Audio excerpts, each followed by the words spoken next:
Gawat, pemain diaspora nggak laku. Wow, kata itulah kita sematkan untuk beberapa pemain timnas Indonesia yang mana di akhir musim ini berpisah dengan klubnya.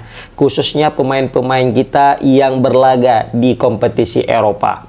Jadi kita tahu ini lagi rame kali, kisaran tercatat ada 6 pemain yang mana sebelumnya merumput di Eropa, sekarang mau tidak mau harus putus dengan klubnya. Tidak diperpanjang kontraknya, bahkan ada yang diputus kontraknya. Ini cukup menyakitkan ya, cukup memilukan, kabar buruk yang kita terima. Bagaimana tidak, pemain yang mungkin bisa kita bilang kita andalkan, kita harapkan dan jadi contoh ke depannya untuk pemain-pemain muda timnas kita, tetapi mereka sendiri pun sekarang ini lagi mengalami masa-masa sulit, sehingga mereka mau tidak mau harus kerja keras mencari klub lagi yang betul-betul dinilai bisa menambah kemampuan mereka serta juga menambah income mereka. Iya. Nah, jadi gini, sebenarnya ini agak-agak pilu juga sebenarnya kita ini mendengar berita banyak pemain kita yang lagi kesulitan mencari klub. Ya, mungkin kalau sulit mungkin enggak, mungkin bisa aja sih mudah gitu kan. Tapi menentukan klub yang punya level yang tinggi, apalagi di kasta Eropa, itu pasti agak sulit. Apalagi kebetulan pemain-pemain kita ini lagi minim mendapatkan kepercayaan di klubnya terdahulu. Tercatat nih ada 6 pemain. Yang pertama Justin Abner. Kalau Justin Abner ini sebenarnya nggak sulit kali ya. Kenapa? Karena memang Justin Abner ini dia jadi andalan di klubnya walaupun masih di level under 21. Tapi karena berakhirnya dia di Wolves, ini menjadi tanda tanya juga kemana dia akan berlabuh kan gitu. Banyak berita beredar bahwasanya dia akan bermain di Liga 1. Nah, ini juga dia bukan tanpa alasan kenapa nanti bakal bermain di Liga 1.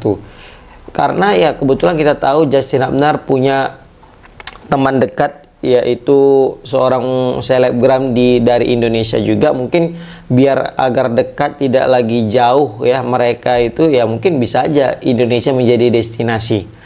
Tetapi kita pasti harapan sebagai pecinta timnas Indonesia hal itu tidak terjadi, karena kita pengen masih tetap berharap kepada pemain-pemain diaspora kita ini untuk tetap melanjutkan karirnya di luar negeri supaya punya level yang lebih tinggi ketimbang pemain-pemain kita yang bermain di Liga 1.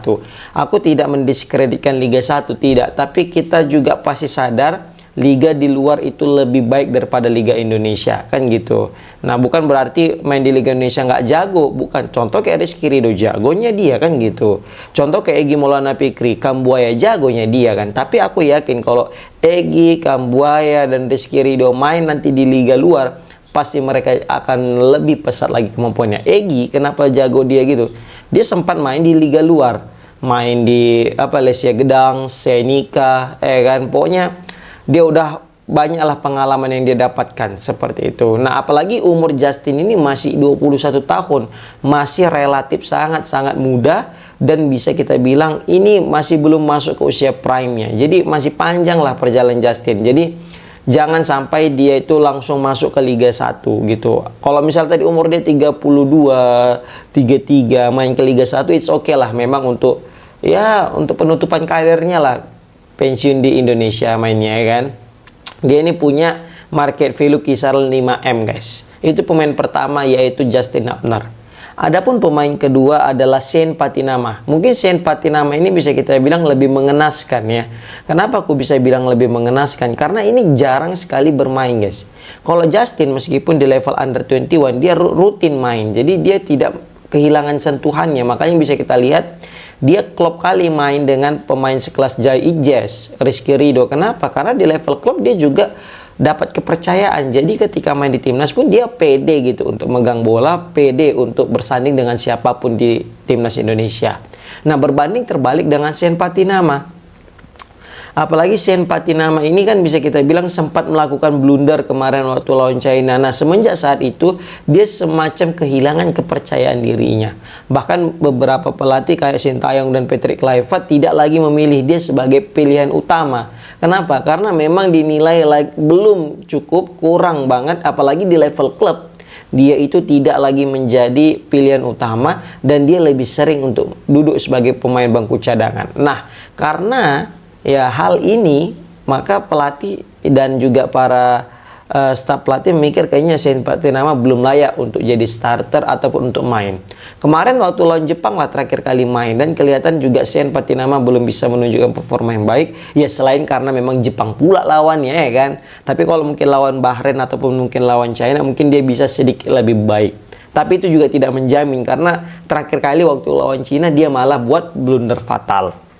Seperti itu. Sen Patinama ini juga kasihan karena umur dia juga sudah 26 tahun guys. Jadi kalau misalnya Justin masih 21 kan gitu. Jadi Sen ini udah 26. Walaupun sebenarnya masih usia prime ya. Tapi kalau misalnya dia langsung keluar dari Eropa itu sangat kita sayangkan. Memang rame berita beredar ya, dia itu bakal ke Buriram. Oke lah kalau main di Buriram masih oke, karena main dia Champions League Asia kan. Jadi masih lebih kompetitif lah liganya, dan juga punya kesempatan main dengan klub-klub yang lebih besar di level Asia.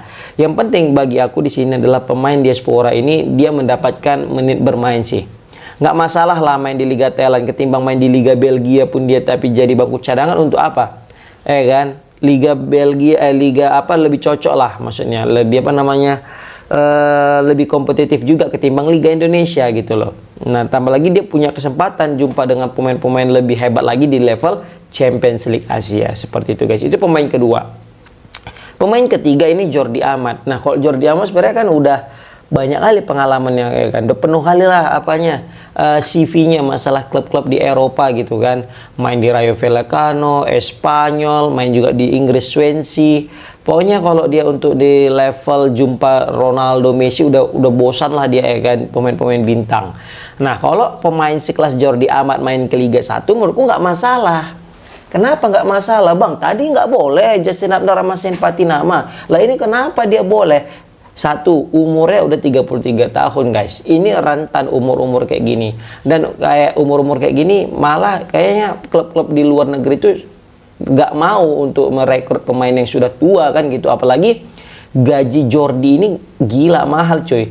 Kalau nggak salah itu dia 3 kali lipat gaji daripada Tom Hai. Tom Hai itu kisaran 7M atau 8M gitu 1 tahun. Nah, bayangkan dia itu 3 kali lipat Jordi Amat main gajinya di JDT. Jadi bukan kaleng-kaleng nih Jordi Amat ini gajinya guys. Ya kan, dan dari market value pun dia gabungan antara Justin Abner sama Sen Patinama, digabung market value-nya masih tetap menang dia. Nah, untuk menyamakannya itu mesti Justin Abner, Sen Patinama dengan Rafael Strijk. 3 pemain ini baru setara dengan 1 Jordi Amat untuk market value. Walaupun sebenarnya kalau dari segi kualitas Jordi Amat sudah mulai menurun ya, karena memang kebetulan di JDT juga dia ya tidak terlalu perform kali, apalagi di timnas Indonesia. Sering sekali kita lihat malah dia mencetak gol bunuh diri atau kita kebobolan melalui kesalahan daripada seorang Jordi Amat. Makanya bisa kita lihat Jordi Amat jarang sekali diturunkan lagi, baik itu di masa Sintayong maupun di masanya Patrick Kluivert. Tapi santer beredar ya, dia akan main ke Liga 1. Tapi kalau misalnya dia main di Liga 1, bagiku nggak masalah. Bagiku ya, tapi nggak tahu bagi kalian. Karena gini ya, karena dia umurnya udah 33 tahun, ya kan? Tapi yang mungkin yang buat aku nggak yakin dia itu ke Liga 1, gajinya pasti turun kali. Bayangkan dari 3 kali lipat gaji Tom Hai, 20-an M, tiba-tiba main Indonesia nanti nggak sampai 10 M. Apakah mau dia dengan gaji yang rendah gitu? Nah, malah ada juga sebagian berita yang beredar, Jordi Amat ini malah masih tetap akan berkarir di Eropa. Masih ada klub-klub Eropa yang akan merekrutnya. Nah, ini luar biasa. Umur yang lebih tua aja masih punya pesona untuk di level Eropa. Apalagi pemain-pemain kita yang masih muda. Harusnya mereka nggak mau kalah. Mereka harus fight untuk mendapatkan tempat di level Eropa. Seperti itu. Sekali lagi, ini menurut pandangan aku. Pandangan kalian pasti juga beda. Komen di kolom komentar gimana menurut kalian. Nah, itu pemain ketiga Jordi Amat. Adapun pemain keempat Tom Hai. Ini sih pemain yang sangat aku sayangkan jika main di Liga 1. Kenapa? Dia ini masih gacor, guys. Dan dia juga waktu pertandingan terakhir tuh masih di Eredivisie loh, masih di Liga 1 Belanda. Masih punya kualitas dan dia jadi pemain terbaik di klubnya di Almere City. Ini menandakan bahwasanya Tom Hai ini masih punya kualitas sebenarnya untuk di level tertinggi Belanda. ya kan? Tapi ini rame kali berita dia bakal gabung ke Persija. Nah, bukan aku nggak suka ke Persija dia, mau ke Persib, mau ke PSMS, nggak suka aku kalau misalnya aku. Meskipun aku pengen PSMS, ya karena di Liga 2 pula deh kan. Nggak, kalau misalnya pun gaji gede lah ditawar PSMS 50 M misalnya gitu kan, pasti mikir-mikir juga, Tom Hai pasti mau juga mungkin ya, atau 100 M gitu satu musim kan. Aku justru tetap nggak mau Tom Hai itu main di Liga Indonesia. Kenapa? Dia masih umurnya masih ya 30, masih oke lah untuk gelandang serang atau gelandang bertahan, ya kan? Ditambah lagi dia punya kualitas. Kalau dia tadi nggak punya kualitas ya oke lah, udah lama main Liga Indonesia aja lah gitu lah ya kan. Bukan aku maksudnya bilang pemain-pemain buangan, enggak ya, masuk ke Liga Indonesia enggak. Maksudku di sini nggak berkualitas itu ya, bukan nggak berkualitas tapi kualitasnya kalau kita bandingkan lah Justin Upner, Shane Patinama sama Tom Hai kan jauh berkualitas Tom Hai kan. Bukan berarti Justin Upner dan juga Shane Patinama nggak berkualitas, mereka berkualitas. Dalam artian dia ini paling tinggi kualitasnya, malah aku bilang Tom Hai daripada seluruh pemain diaspora kita. Nah, bayangkan pemain terbaik kita di timnas tiba-tiba main di Liga 1 kan sangat-sangat kita sayangkan. Makanya kita berharap dia itu masih tetap bermain di Eropa. Aku juga masih yakin lah kalau di Liga Belanda at least tim-tim promosi atau tim-tim apa masih maulah merekrut Tom Hai. Kalaupun memang nggak ada lagi pemain Liga 1 Belanda, klub Liga 1 Eredivisie yang mau merekrut Tom Hai, at least di Liga 2 nggak masalah lah. Yang penting masih tetap bermain di Eropa. Sekali lagi itu menurut pandangan aku, ya kan? Karena sangat disayangkan guys. Apalagi market value-nya paling tinggi di antara pemain yang lain, yang 6 pemain ini. Dia itu 17 M guys. 17 M, mahal nih pemain sebenarnya. Tapi kalah pula gajinya sama Jordi Amat di JDT. At least Tom Hai kalau memang mau pindah ya udahlah ke liga-liga Asia lah. Main di Liga Jepang, Liga Korea. Tapi pun aku agak takut dia main di Liga Korea atau Liga Jepang. Mengingat banyak pemain kita main di Liga Jepang itu jadi pemain cadangan akhir-akhirnya. Contohnya kayak siapa? Ya betul, Sandy Walsh. Ya kan? Sandy Walsh nggak kehilangan tempat di klubnya sebelumnya, pindah ke Yokohama. Di Yokohama dikasih harapan palsu, main memang bentar ya kan, starter terus beberapa pertandingan, abis itu udah cadangan mati guys. Sangat-sangat disayangkan. Baru selanjutnya kita masuk ke Rafael Strijk. Rafael Strijk ini lebih menyedihkan. Di usianya yang masih 21 kemarin, dia malah pindah ke Liga Australia. Padahal di ADO Den Haag dia itu baru aja muncul sebagai rising star.